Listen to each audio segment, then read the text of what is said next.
Now it is my pleasure to introduce our moderator for this evening's event, award-winning reporter from KMBC News Channel 9, Mike Mahoney.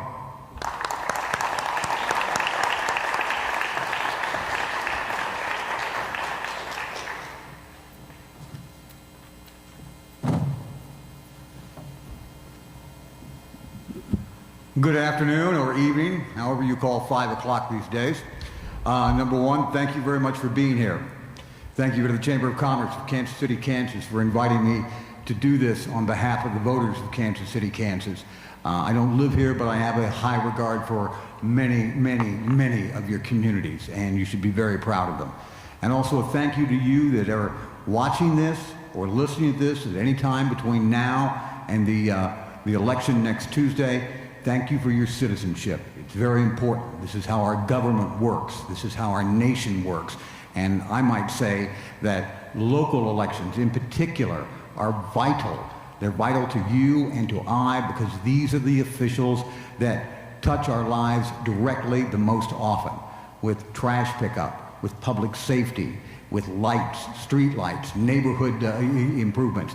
What you do in your vote affects who these people are, and it affects your vote directly. So it's very important. You can talk all you want about what you like or don't like in Washington, but what you decide at the local level affects you on a direct basis. That's my soapbox. Now, ladies and gentlemen, it's time to meet our candidates for tonight's debate. First on my right, your left, Mr. Tyrone Garner.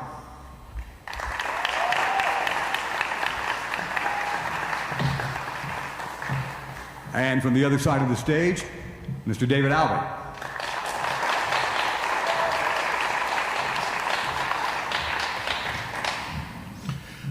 The rules of this debate include no opening statements.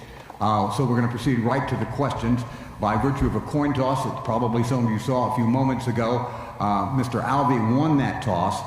He elected to do his closing statement last, and therefore Mr. Garner will field the first question, and then we'll alternate. And by the rules of this debate, I also reserve the right to ask some follow-up questions. And gentlemen, like last time, our timer is right down here. Stand up for a second, Ethan. That's where he'll be. He'll have these placards that you can see, and he'll be throwing them up to give you a 90, a 60, a 30, and a time cutoff, and I will cut you off in a polite fashion, but we will do it. All right, folks, let's get to it. Mr. Garner, the unified government has various programs designed to help small business grow in this community. Both of you have campaigned promising to help the owners of these businesses. Can you, Mr. Garner, tell us one new program, one specific new program you will start to encourage small business growth in Kansas City, Kansas?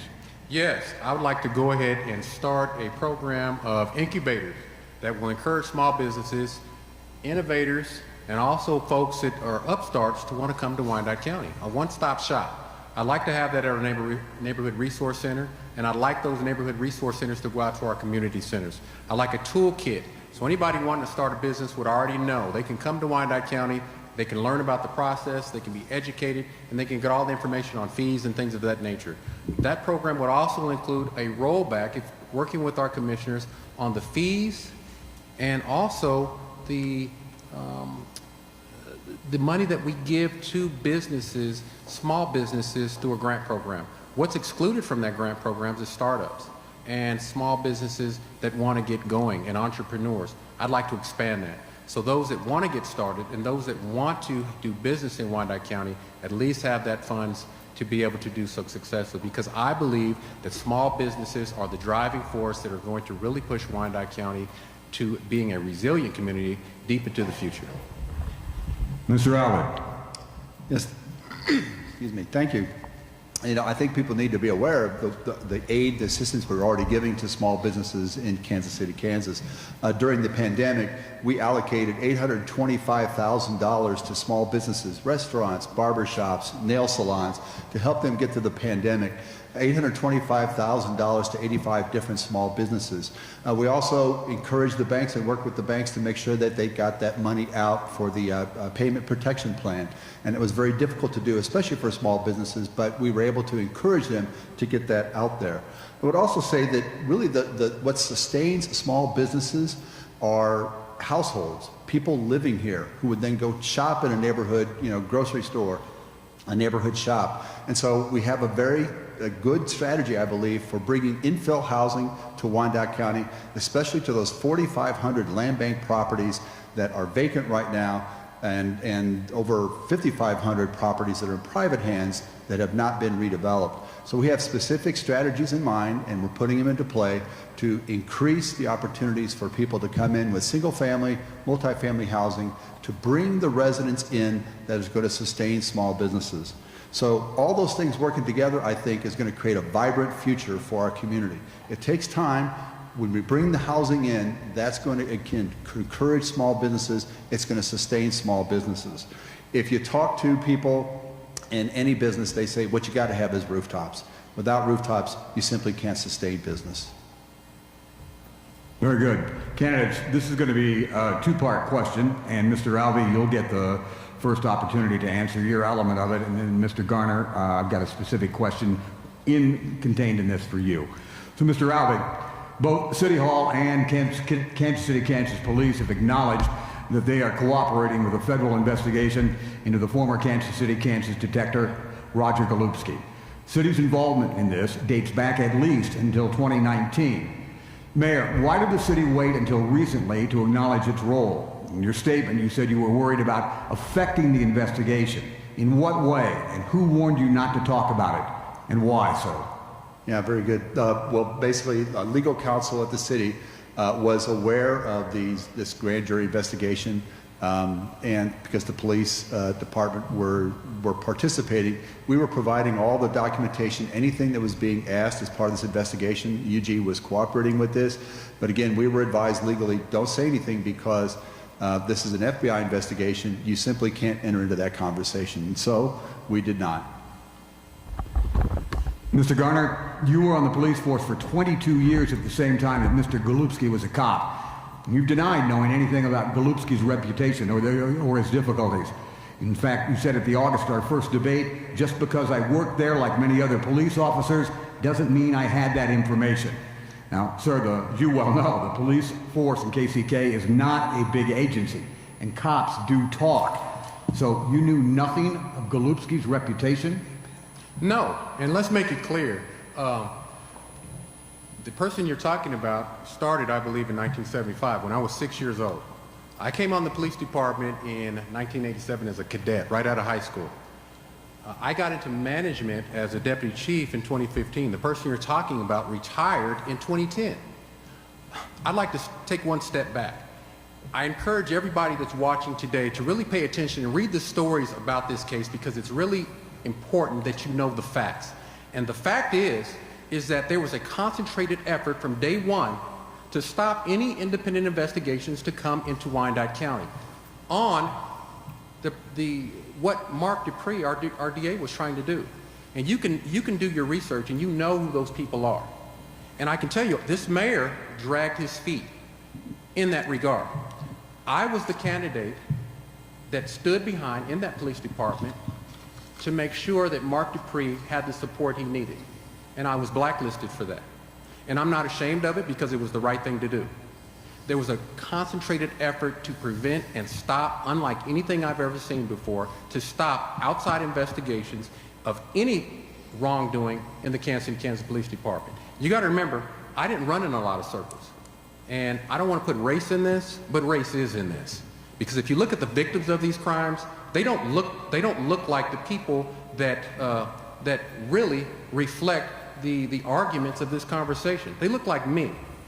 And I take offense to the fact that anybody would suggest that when allegations of wrongdoing, egregious allegations of wrongdoing are being done against people in this community that are part of my community, that I'm going to stand by and sit silent on that. That is shameful. That is not who I am. That's not who I've ever been. As a detective in internal affairs, I actually brought cases that got officers fired, got officers severely disciplined. As a manager, when I moved up the ranks, any cases, any incidences of impropriety that I knew about, the record is there and the mayor should know that. The mayor should know, because the personal records are there, that I disciplined folks, I fired folks, and folks were suspended, and I held people accountable, and I challenged anyone to find anyone under my watch when I was in leadership that did anything that I would know and that I did not address. Because I can tell you, it just didn't happen. That's time. Mayor, I'll give you an opportunity to respond to that charge that you drug your feet in this investigation or in other investigations regarding the police department.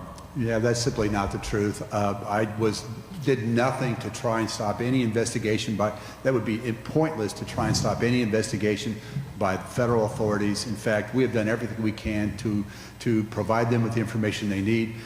We are committed to finding the truth. I want to know what the truth is. I think the community deserves that. No matter what we find out, the people who are responsible for anything, if any of these allegations are true, whatever they're true, we need to find out and we need to hold people accountable. I would never deprive people of justice. That is not who I am. I would never do that. And again, I would challenge anyone, if you have any evidence of that, bring that forward. But there is none. And in terms of being able to see into anybody's personnel records, I don't have access to those. There's a very, hard wall drawn between the elected leadership and the people under the administrator. We don't have access to personnel records. That would be unfair, and it could be used for personal purposes. And I would never do that.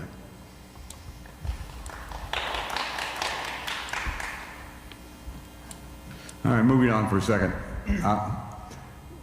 We're going to start with you, Mr. Garner, on this question, somewhat related. Candidates, almost everybody worries about public safety. In 2020, the KCK murder rate went from 35 in 2019 to 56 in 2020. It's a 60% hike. The crime rate per 1,000 people, according to KBI, increased by 9%. Candidates, what do you think happened to create this increase? Is it all COVID? Can that be? Mr. Garner? I think that there were personnel shortages in the police department, and we were also in between chiefs. I think those are the drivers of that. Also, I believe that we need a police department that is of the community, for the community, and reflective of all the people in the community. And what that means to me is diverse.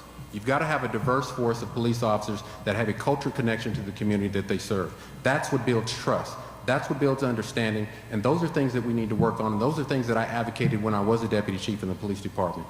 So when you talk about crime and the crime increases, I can say that I fully support Carl Oakman. He's coming in with an 8-point plan, and we need to give him an opportunity to effectuate that plan, and I'm confident that he will, based on his experience and his qualifications and his dedication to Wyandotte County. And that's where I stand on that issue. But before I finish, I'd like to follow up with one last issue. I just want folks to know that it's shameful, the attacks that have been put on me by my opponent trying to tie me to things that were totally egregious. It's not just shameful, it's wrong. And I don't mean it's shameful for the mayor. He's already identified to me who he is. I've got my own opinion. It's shameful when you make those kind of attacks that are baseless and unsubstantiated to accuse me basically of something in literature that I'm involved in something egregious and outright criminal. It's wrong, and it's beneath the office of the mayor. It's beneath the office of the mayor, and it's a shame, not so much for you, because you've revealed who you are to me. I have my own opinion of you. It's disrespectful for my service and every other officer that spent 32 years here trying to serve this community. But I'd go further than that. When you bring the ugliness of politics as usual into a campaign, people are sick and tired of politics as usual. They want leadership. They want somebody that's going to stand up and talk about the issues and not dig dirt, make mud, and sling it and hope that it's going to stick.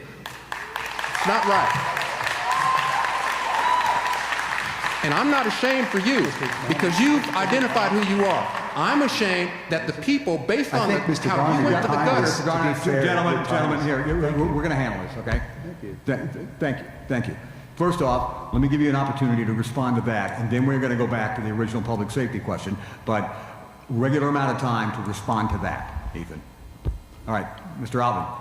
Well, first of all, the questions that I've raised are raised throughout the community. They want to know the answers to that, and you've made your response, and that's going to be for people to believe or not to believe. I'm going to suggest that politics as usual, I want to know what you mean by politics as usual, because I have never used my position for my own personal gain. I don't use it for my own personal power. I would never do that. I have never done that. And I would expect if you're going to make those kinds of allegations that it's politics as usual, I find that shameful because you have no evidence that I've ever done anything to use my position for my own personal gain or the personal gain of others. So I call that out as being shameful. Next question. Okay, I'm going to repeat the question that started this exchange, okay, because Mr. Garner got a chance to answer that. And Mr. Alvey, the question was, candidates, almost everybody worries about personal safety. In 2020, the KCK murder rate went from 35 in 2019 to 56 in 2020. That's a 60% bump. The crime rate per 1,000 people in KCK, according to the KBI, increased 9%. Mr. Alvey, what do you think happened to create this increase? In the past, I have heard you talk about the effect of COVID, but can it all be COVID?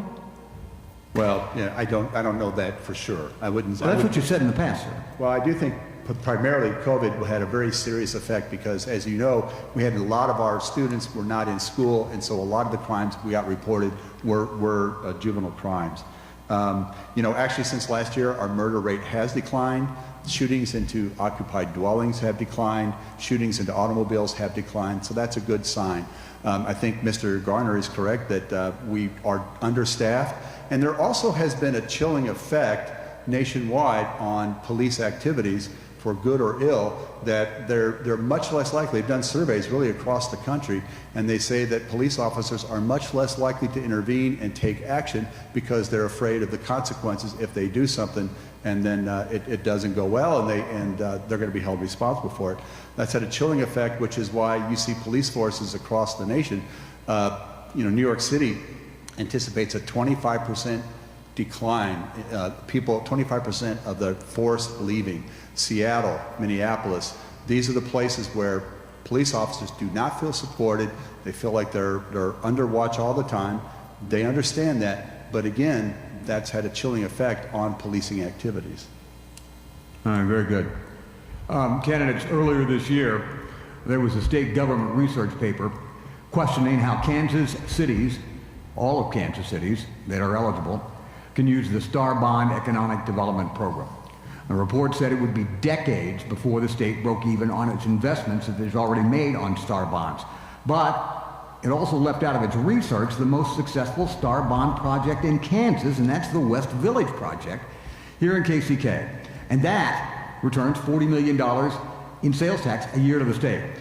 I presume both of you would continue to use the Star Bond program if it's possible. If not, explain that for us. If the answer is yes, give us an idea of how you would use the Star Bond money in KCK.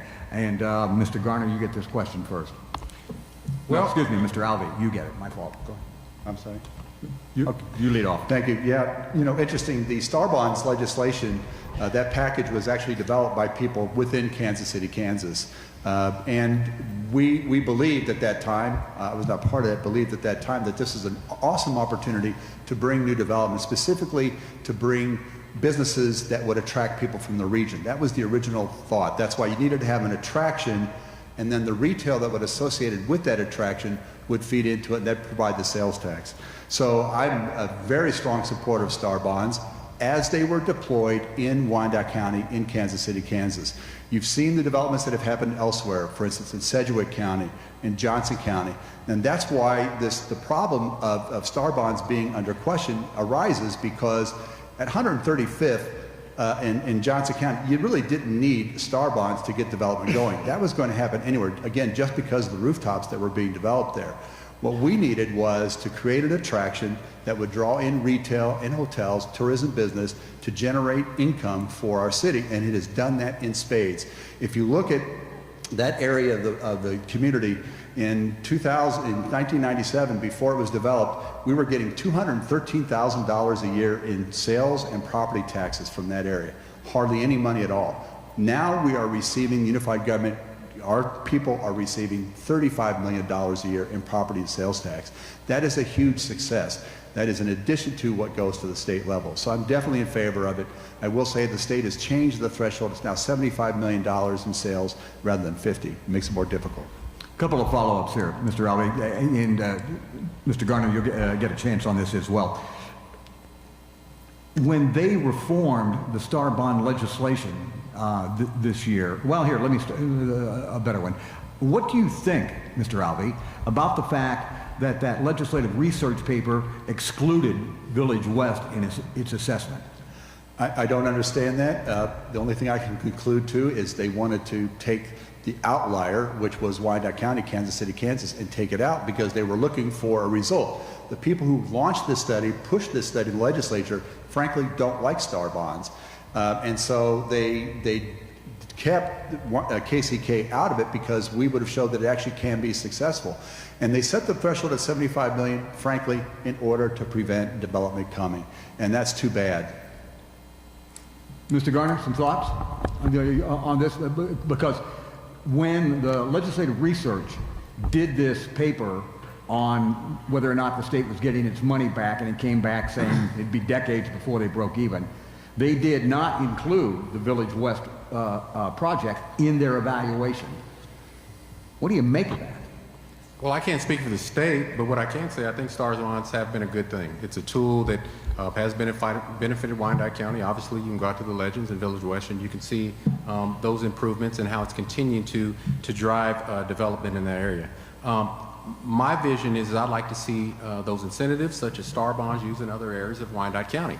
One area I'd like to see, and at least take a look at, working with our commissioners and working with our staff, is area east of 635.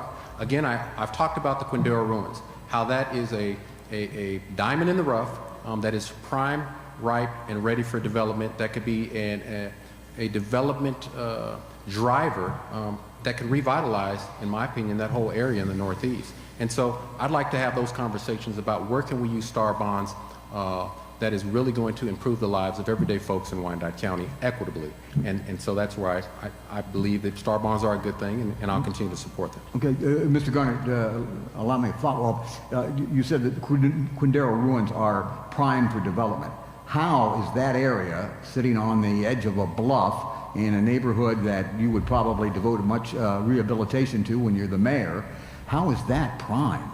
Well, if you know about the history, you know about the history of slaves that took the trek from slavery into free Kansas, and how we cooperated with abolitionists as well as the Indian tribes. One of them noted is the Wyandotte tribe, and how some of those slaves established townships, and how they really created their own business and thriving businesses in the Quindaro area that lasted for a few generations. And so when you talk about the artifacts that are there, the artifacts that are still there, the history that is there, and you look at something on the scale of something you'd see in DC, a Smithsonian style museum with artifacts. My vision is, as I see, and and other people share this vision, that we see tourists coming from all over, not just the country, but the world, to learn about the plight of slaves to freedom through the Underground Railroad. That's what I'm talking about, and that's the type of vision we need when we talk about economic development, and how developments like that can spur growth and build a resilient Kansas City, Kansas that's just not going to help the Northeast, but I can see it spreading from the Northeast to downtown, into Armadale and other areas of Wyandotte County. Very good. Let's move on. And Mr. Garner, you're going to get the lead off on this as well. Candidates, you seem to have opposite views on how best to grow the Kansas City, Kansas economy, especially for small business, and you've discussed this to some detail. Mr. Garner, you talk about getting the neighborhoods and communities involved. Mr. Alvey, you talk about recruiting developers to the city. Both of these approaches have advantages. Both of them have probably some disadvantages. Candidates, please tell us why your approach is superior. Mr. Garner, we'll start with you. I don't think you can do one without the other. My approach is that when we talk about big developers coming into Wyandotte County, we need to make sure that the incentives that they ask for, and that we give them, that they're responsible. The tax abatements where they pay zero property taxes in Wyandotte County does not benefit the everyday hardworking families that are struggling in Wyandotte County just to get by. You could talk to any of these families that are struggling, whether or not to pay their BPU bill, their mortgage, or put food on the table. I've talked to the mother that's working 2 jobs just to make ends meet. I've talked to people that are struggling because they can't pay their property tax bills, and it's not fair to them when you've got big box developers that do not need 100% tax abatements, and then people, you want to tell folks, oh, you should feel good about your property values going up, and that's good until you see your bill or until you want to move. And what that does is drives people into poverty, especially when you're talking about a 20% poverty rate in Wyandotte County as it stands now. And then that poverty can lead to homelessness and hopelessness. And then you want to talk about crime, it fuels those things. We've got to take a strategic look on what we're doing, how we're doing it, and do a better job of doing it. And we've got to involve our neighborhoods, our neighborhood groups, our neighborhood leaders. It's a coalesce of a collaboration of stakeholders to make sure that the interests are being met that reflect the values and the will of the people, and taxpayers got to be put first, people got to be put first, and we've got to put people over politics and profits. That's my vision, and that's the type of leadership you'll see from a Tyrone Garner.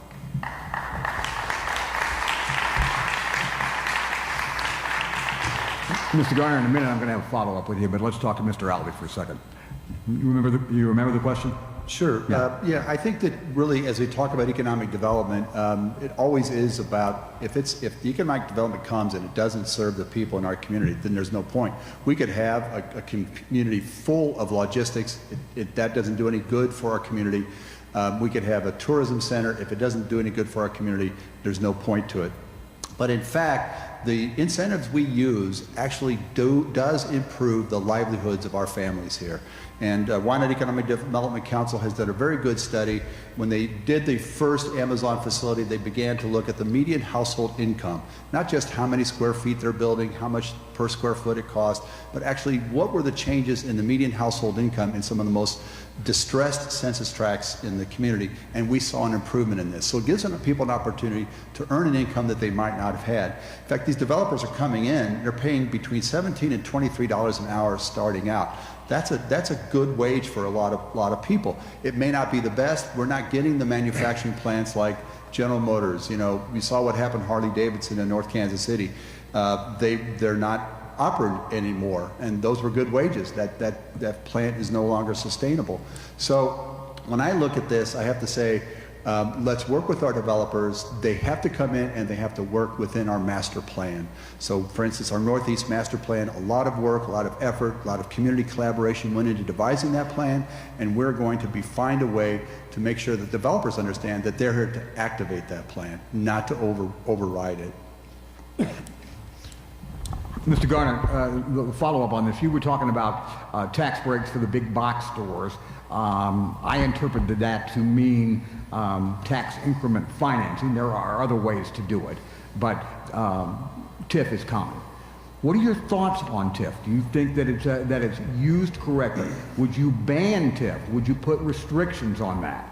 And Mr. Albee, I'll come back to you on that. Well, I'm not against incentives for businesses that want to come in. If billionaire businesses want to come into Wyandotte County, we want their business because we want the jobs and we want the opportunities they provide to contribute to Wyandotte County. But they have to want that too.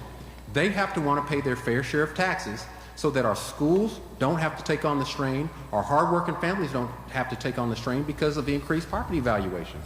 That's what I'm talking about. The mayor just talked about he doesn't want people to do better. He wants people to do better.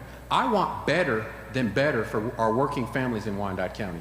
I want them to create wealth. And I can tell you a whole bunch of warehouses, and I've talked to some of those folks that work there, and nothing against the people that work there because they're working hard. But they're working harder than most. And the benefits and the pay is fine, but I want them to be better than fine. I want these people to grow wealth, not just for themselves, but for their families.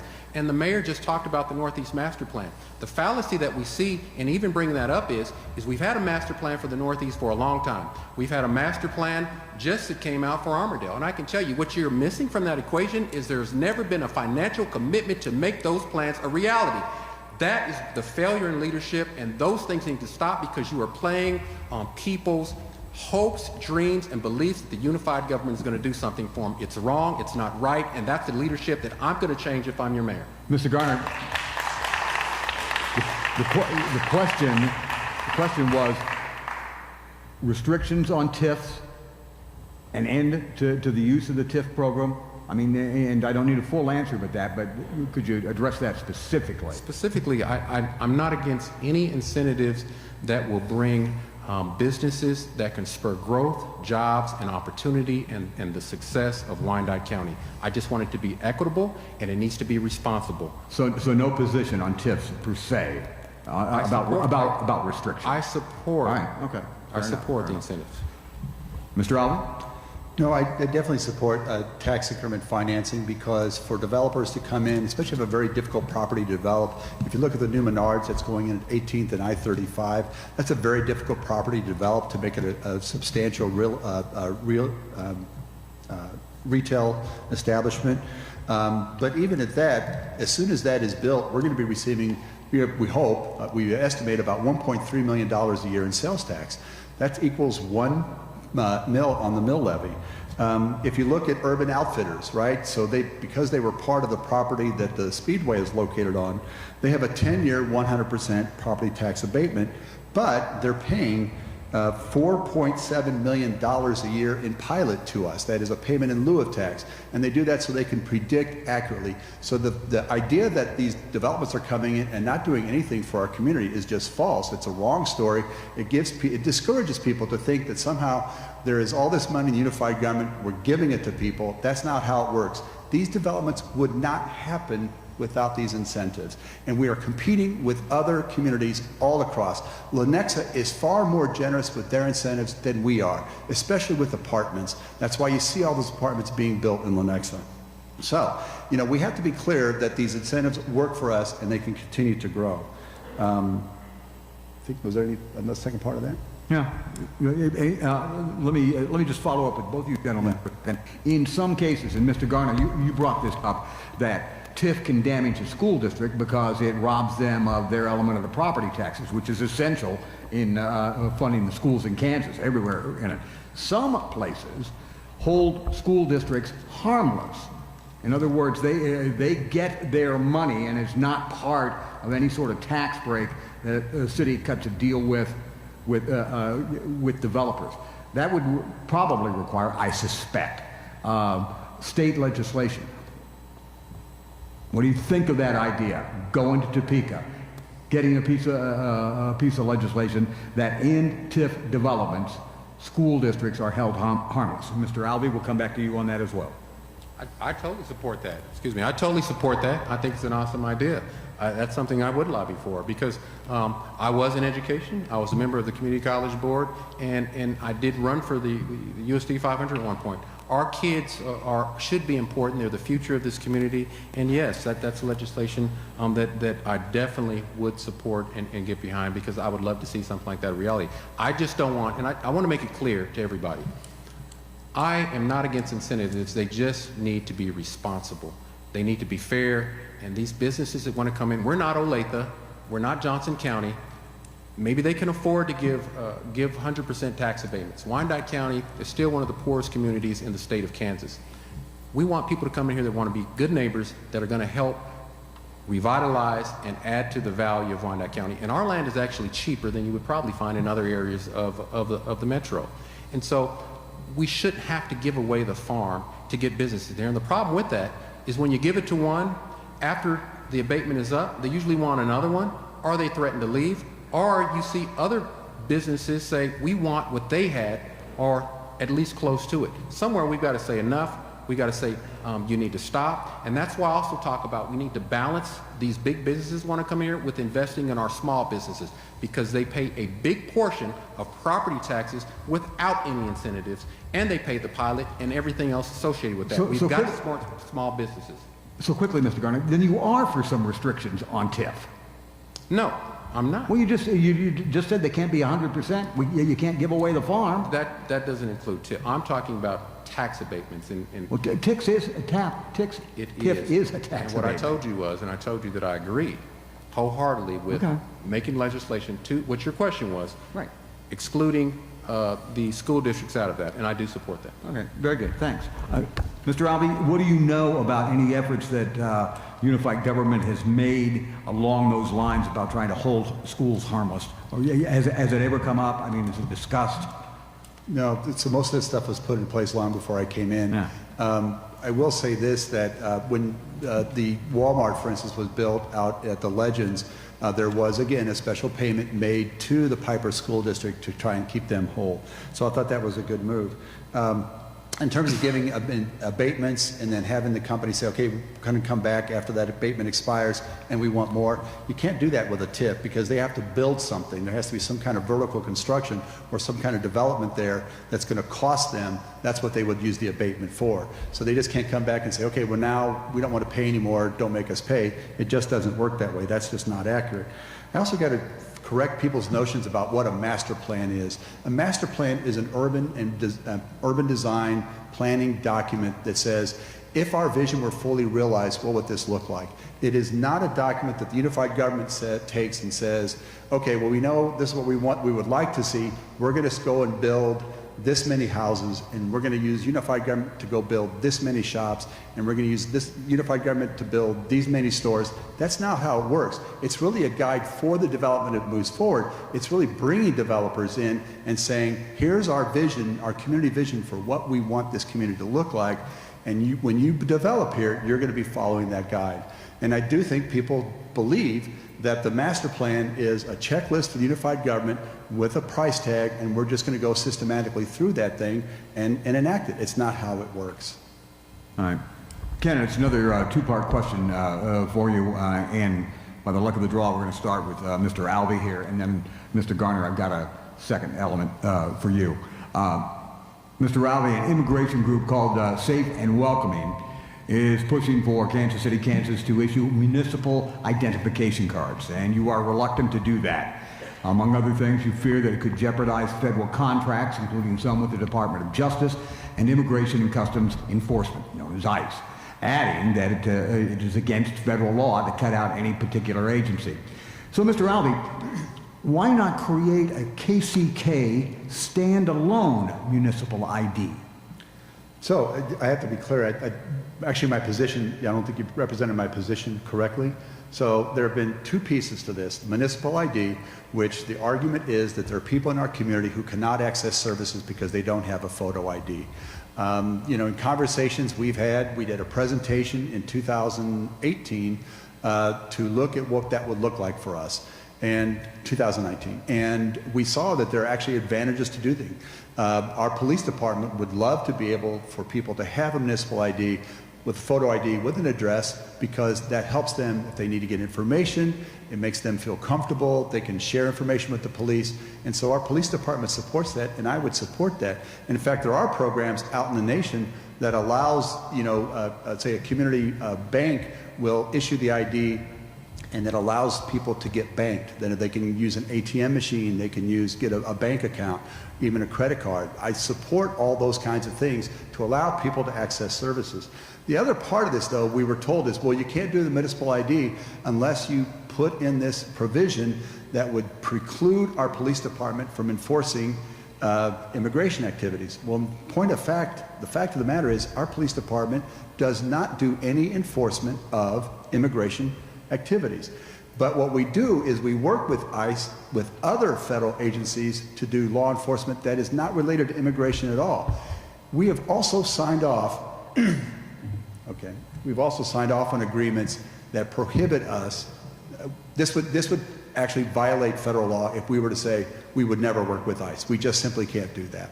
Okay, just to clear it up, you said you were told that you couldn't do that. You were told by your lawyers? You were told by the advocate Yes. group? Just briefly, you were told by? No, our legal advice, the consultation our legal team has had with people outside even of Kansas City, Kansas is, well, there are federal laws that prohibit you from saying you will not cooperate with federal authorities. And that goes across the board on any kind of program. So it was your lawyers? It was your lawyer's advice? Yes. Got it. Thank you. That's what I'm seeking for. Mr. Garner, question on the other side of the coin here, because you support the idea of safe and welcoming and a municipal ID, but as a former police administrator, you know how valuable some DOJ contracts and arrangements can be to a police department, but you're willing to lead a blue ribbon panel on the subject of municipal ID and perhaps risk Department of Justice contracts? I'm going to do what's right for the people of Wyandotte County because I value people, and they're going to be valuable to me as the mayor of Wyandotte County. We've got residents here that are struggling. We've got a large immigrant population, and when I say struggle, we've got people that are homeless, that don't have IDs and things of those natures. It's important that we give these people an opportunity and a pathway to be successful while they're here. I support the ID as well, but I also support the ordinance. The mayor hit it right on the nose. Our police department, and I know that for a fact because I've done interviews when I was on the police department, we don't enforce federal law. These advocates for safe and welcoming want that reinforced in an ordinance. Just to say that, I want a blue ribbon panel to talk to these people. That's what leadership is about. Sitting around the table, getting the facts, bringing in UG staff, finding out the best course of action and the solutions. I've been told that there's other communities that have done safe and welcoming very successfully. I'd like to go to some of those communities and find out where they're at and who they're at. I'd like to talk to our federal partners, especially now that we have an administration that is more favorable to our immigrant population, and see how we can work to find solutions. I'm not going to shut the door on our immigrant population. I'm not going to shut the door on opportunities for people that live here in Wyandotte County, and I'm not going to make this an unwelcoming or an unsafe place to be for anybody that wants to call Wyandotte County home. That's my commitment. I stand by it, and I'm unapologetic about it. Mr. Garner, a real quick follow-up here, and maybe I simply didn't hear you well because of my position. You were talking about some federal laws not being enforced. Can you clarify? Because I just didn't hear you well. The police department does not enforce federal immigration law. Because it's not their job. It's not their purview. They don't have the authority to do that. All right. Okay, great. Thank you. Sometimes you don't hear up here as well. Mr. Garner, you're going to get the lead off on this next question. You say, and have said through most of this campaign, that Kansas City, Kansas, east of I-635, the older part of the town, is suffering from, quote, economic segregation. Yet the 2022 budget for the city shows 10 new projects east of I-635, including 4 business expansions, 3 apartment complex expansions.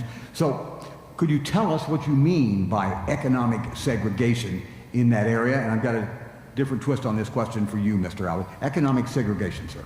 What I mean is if you look over the years at everything east in Wyandotte County and the promises that have been made, the commitments that have been given, and the broken promises that have been told to the people that live east of 635, particularly the Northeast, and Armadale, and downtown. Let's take Indian Springs, for example. When the mayor came into office, Indian Springs looked just like it does now. It's a desert. There's nothing there. And we keep allowing the developer that was given the property for little of nothing, after the UG spent millions of dollars to acquire it and to raise it, we've allowed them to continue to kick the can down the road with their development proposal. Those are things that we need to stop. If you look at the northeast area of Kansas City, Kansas specifically, and parts of the Central Avenue corridor and Armadale, and you look at the disinvestment, you don't have to look very far walking outside of this building here and see that it has been disenfranchised and disinvested for far too long. If you want to know what's important to your leadership, I tell people all the time, follow the money. The money has not flowed east of 635 equitably over the years. You need the right leadership in place to make sure that everyone is treated fairly in the delivery of goods and services. And I don't even want to go to our neighbors in Edwardsville and Bonner. They don't feel like they're getting a fair shake as well. I want them to know that they're part of the ARPA program as well. They pay taxes, their needs are being met, they've got infrastructure and roads and streets and things that need to be taken care of, and Mayor Garner is going to make sure that the needs of all of Wyandotte County are met equitably.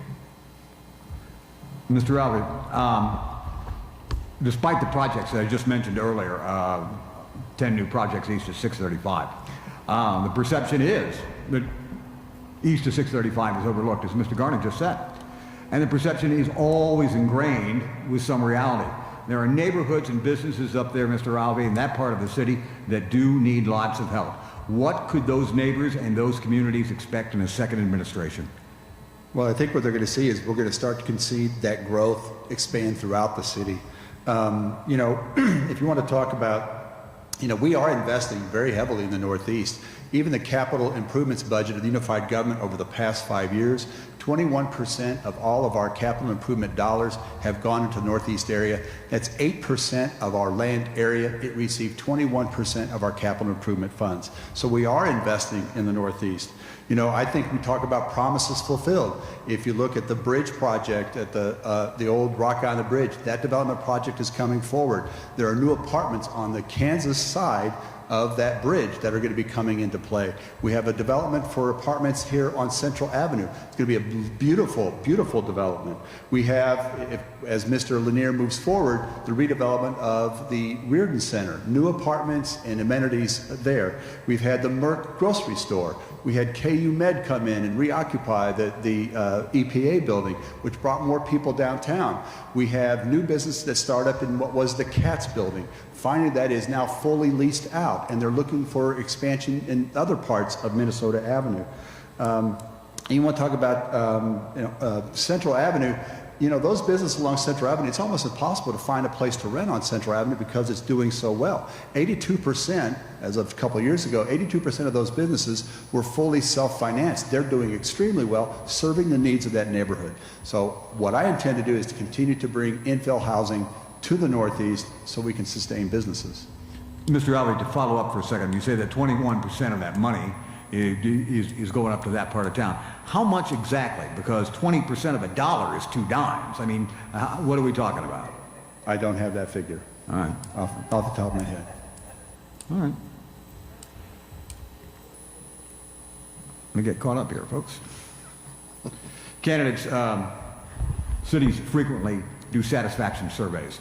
And candidates, can you tell me what the latest KCK surveys show about the areas that citizens think should be getting more attention for improvement? Not what you think, but what in this citizen survey the citizens said were the areas that need most attention. I believe, Mr. Alvey, we're going to start with you on that. Right, so certainly what I understand is definitely code enforcement. People want to see more investment in our code enforcement. They want to see beautified neighborhoods, especially removing debris, trash, junk cars. They want to see their streets improved. They want to see more police presence in their neighborhoods, specifically around traffic and crime intervention. They want to see those kinds of things that are going to improve the quality of life in our neighborhoods. They also want to see better communication from the unified government. Now, what's interesting is there was, from one data point to the other, they did a survey and we asked the question, where have we seen improvement? And we saw improvement in satisfaction in all those areas. And then if you ask, well, what more would you like to see? They still want to see more improvement in those very areas. So, Mr. Alvey, you answered codes, neighborhood cleanup, street maintenance, and cops.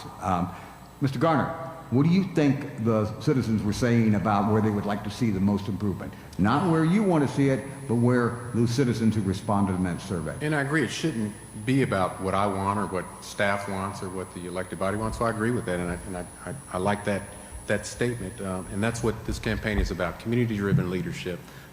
The mayor talked about, and I can say that what I recognize as well was code enforcement.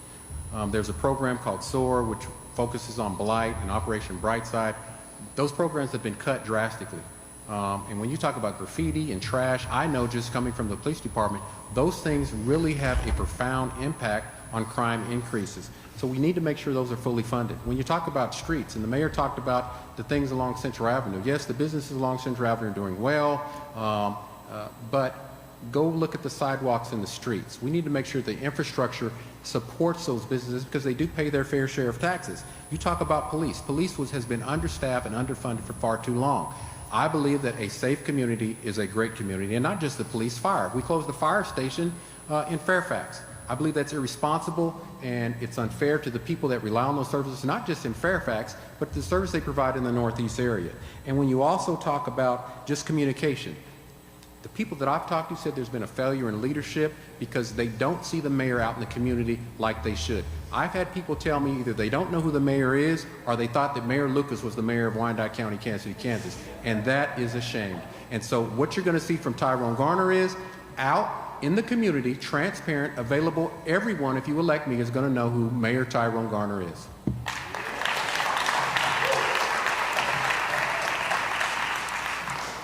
Coincidentally, the survey listed in what folks wanted to see, maintenance of city streets was dominant, 63%. Planning and zoning, second, 36%. Code enforcement was third, 29%. And then, excuse me, in descending order, communications with the public, municipal court, public transportation, stormwater runoff, parks and recreation, sewer utility, trash and recycling, police, ambulance, and fire, in that order. Mr. Garner, you are campaigning in part on calling for reform at the BPU and a lowering of taxes. Can you tell the voters a little bit about that for a second? Well, not so much reform is I want to have a complete top-down audit of both the BPU and the unified government. I believe in streamlined, smaller government. If you look at the unified government, let's just take a look at the unified government's budget. When Mayor Alva became mayor and got elected in 2017, the UG budget was $345 million. It has ballooned to $420 million as of the last budget approval. People are asking, where's the money going and why do we have excesses, but we know that we have needs, and the mayor even mentioned himself, infrastructure needs in the community. Commissioners have asked that. There were some commissioners that pushed to have a mill levy reduction, and it was rejected. So the BPU is really important because it goes back to the pilot. The payment in lieu of taxes. I would like to see a 2% reduction in the pilot. The economists that I've talked to said that the UG budget can assimilate those cost reductions, not to businesses, but to at least residential ratepayers. I'm not a naysayer. I want to see how we can get with these smart economists and find out how we can bring some tax relief and BPU relief to the people of Wyandotte County, because we are literally taxing people in Wyandotte County to death. And the mayor talks about people and wanting revitalization. People are not going to want to do business or move to Wyandotte County if they can't afford to live here. And that's the issue. And so we've got to have a real conversation how to lower taxes and at least make the BPU bill a utility bill, or at least make it to where it's affordable, and so our poor people aren't taxed and shut off because they have a tax that has nothing to do with their utilities. Mr. Alvey?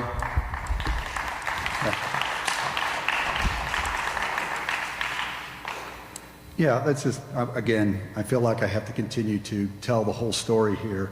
The BPU has been streamlined. You know, at one time BPU employed 1,100 persons. It is now down to just a bit over 500 employees. That's a significant reduction in cost.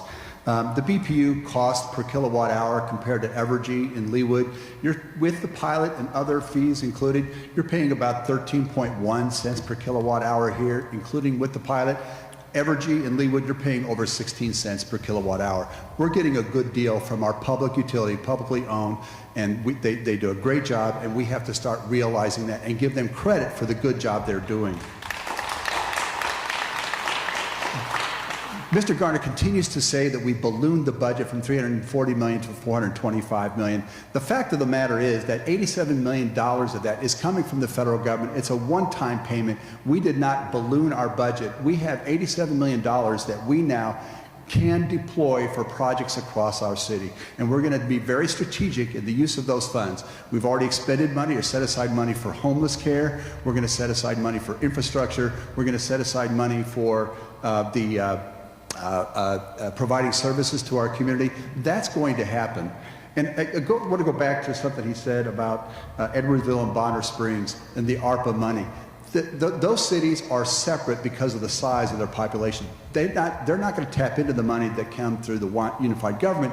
They're going to be able to tap into the money separately from a different formula. So let's be clear to how that money works. Mr. Garner, you got a response? Yes, let's be clear about how the money works. They weren't even involved in the conversation. It's a unified government. That means that Wyandotte County has a portion of taxes that is available to both Bonner and Edwardsville. It's irresponsible for you to even say that, because what that tells the people and it tells me is that they don't matter, and they should. And they should matter, and if they matter to you, they would be a part of that conversation.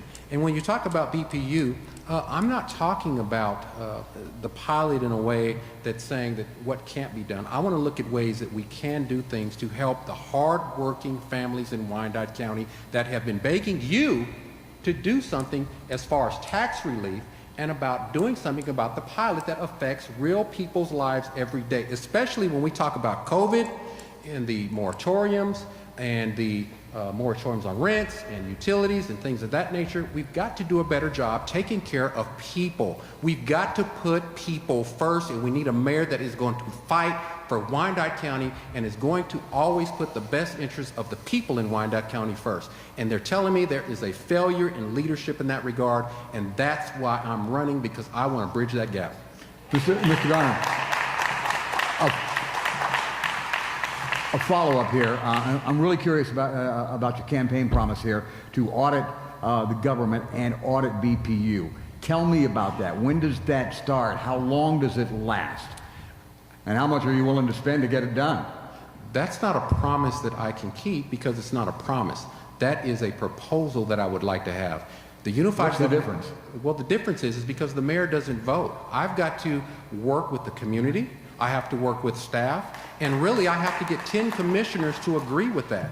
And I believe if the people that I'm going to reach out to stand with me, and it's important to them, it's going to be important to me, and we go to the commissioners and we come to them with a viable plan, I challenge any commissioner on the unified government to say no to the values and the will of the people. I challenge them to do that. So when I talk about getting things done, we have to get things done in a way to where we work collaboratively with the commission, because ultimately the commission is the body that will decide. Very good. Thanks. Mr. Alvey, you got any comment there? Well, we already audit. This is a fundamental process of government. You have to do an audit every year. It has to be certified. Sir, I think he's talking about a performance audit rather than a financial audit. Is that fair, Mr. Garner? You're talking about a performance audit? I'm talking about all of that and the above, and I want it to be independent. I don't All right, want okay. internal auditors auditing the unified Okay, government. let him go. All right, Mr. Alvey. So the BPU has conducted multiple audits. They've done studies that they've contracted with outside organizations, people very cognizant of how municipal utilities ought to work. And that happened when I was on the Board of Public Utilities. And what they continued to find time and again was that management was doing an excellent job managing with limited resources. So those studies are already out there. I think it's McKinsey and Associates. If you want to call the BPU, I'm sure they can get a copy of them to you. From the unified government, we're currently engaged in what is called priority-based budgeting.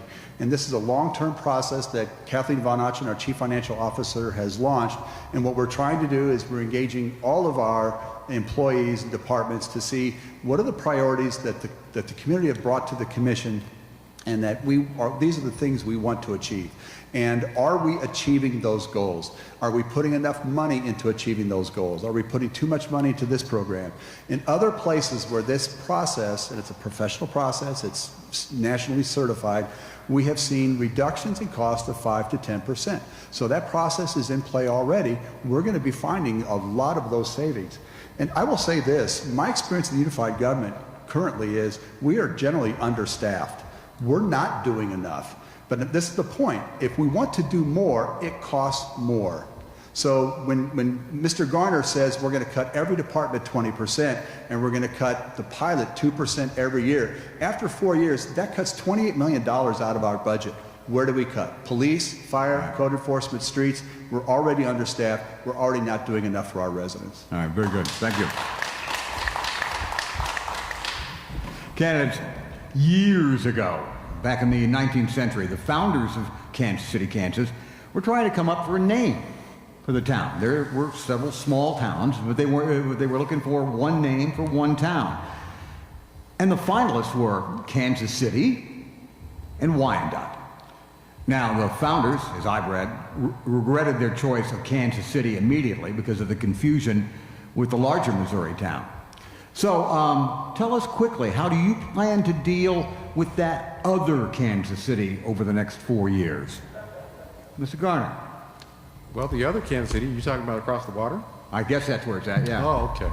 Well, I believe that we, in collaborations, and the power of having good partnerships and collaborations, what affects Wyandotte County is also going to affect Kansas City, Missouri, and vice versa.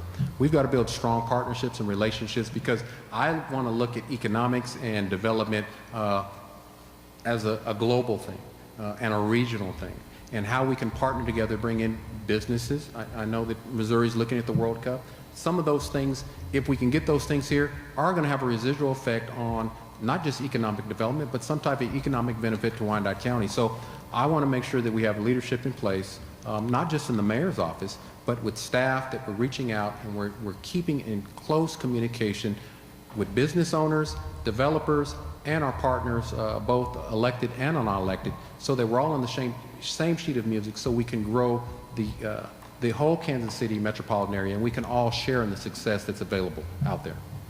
Mr. Alley, how about the other guys? Yeah, well, obviously, I always try to explain it this way, that Kansas City, Kansas began and continued and probably will remain somewhat of a satellite from the greater metropolitan area. The center of economic growth really is the center of Kansas City, Missouri. That's where the financial institutions are located, the insurance groups, the main banks. That's where they're really kind of located. But we continue to grow on our own, and we do cooperate in economic development. As you know, in this very building, we signed the kind of the non-compete, the border war truce between Missouri and Kansas, that we would not poach from one another. We want to see growth happen regionally, a net growth, not just we're going to steal jobs from Missouri or they're going to steal jobs from us.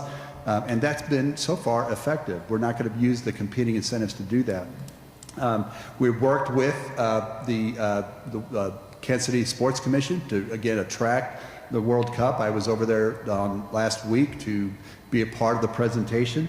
You know, we worked very closely with the Core Four, that is with not just Casey Mo, but also Johnson County, Jackson County, Frank White, Mayor Lucas, Chairman Eilert from Johnson County, to really come together with a common approach to COVID. And so we were able to make some announcements. Unfortunately, that kind of broke down over time.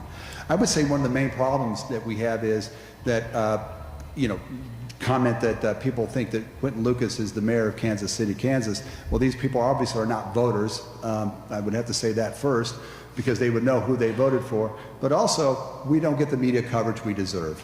And they don't simply send reporters over here to follow what's good that is going on here. Very good.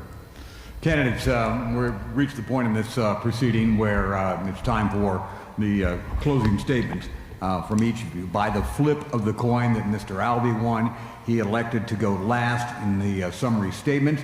And so, Mr. Garner. Well, thank you again to the Chamber for having us, and thank you for moderating. Thank you for everybody that's here. Really enjoyed being on the campaign trail. While I was on the campaign trail, I had the opportunity to meet a lot of people, hardworking people. They don't just care about Wyandotte County, they love Wyandotte County. I've heard some stories of struggle, of pain, of hardship, and people that are still hopeful, in the trenches working hard every day. Wyandotte County is a good community, and it can be a great community, in my opinion. The mayor talks a lot about where we're at and the things that he says that we've done. But I challenge anybody to ask themselves, he said 4 years to do a lot of the things that he's talking about now. And he wants you to give him another 4 years to do the things that he didn't do in that 4 years that he's already had. You can't keep voting for the same thing and expecting a different result. It's just not going to happen. What we need to do is ask ourselves, is not just who we are, but who we should be as a community. And I say that respectfully, because ask yourself, are you better off now than where you were when Mayor Albee took office? Indian Springs is still empty. The swimming pool in Parkwood was closed. We could have had a more robust response to COVID-19 involving our community leaders. Our streets are still in disarray. Taxes continue to go up. BPU bills have not been affected in any way like he said he would do when he first ran. You can have engaged leadership. You can have someone that cares about you. And I just want to close with this.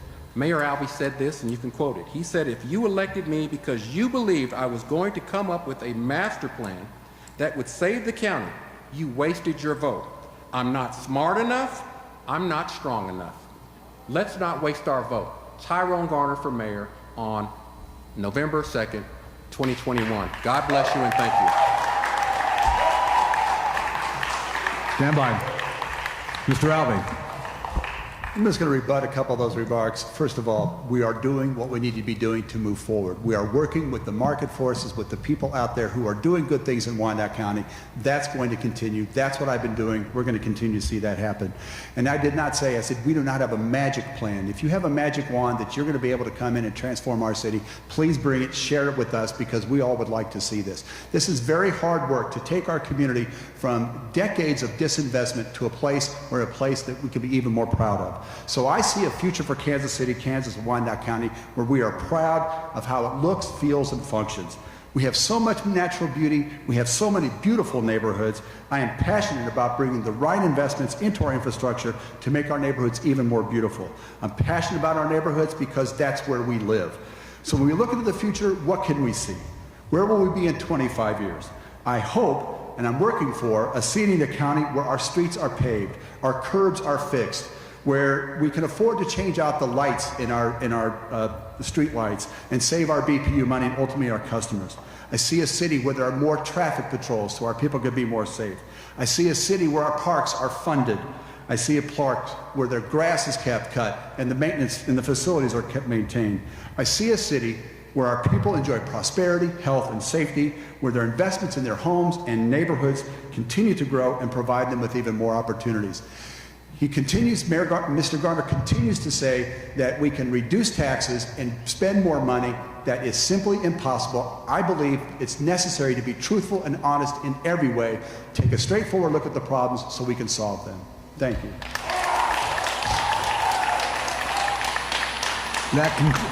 That concludes this debate. Candidates, thank you very much for a vigorous discussion.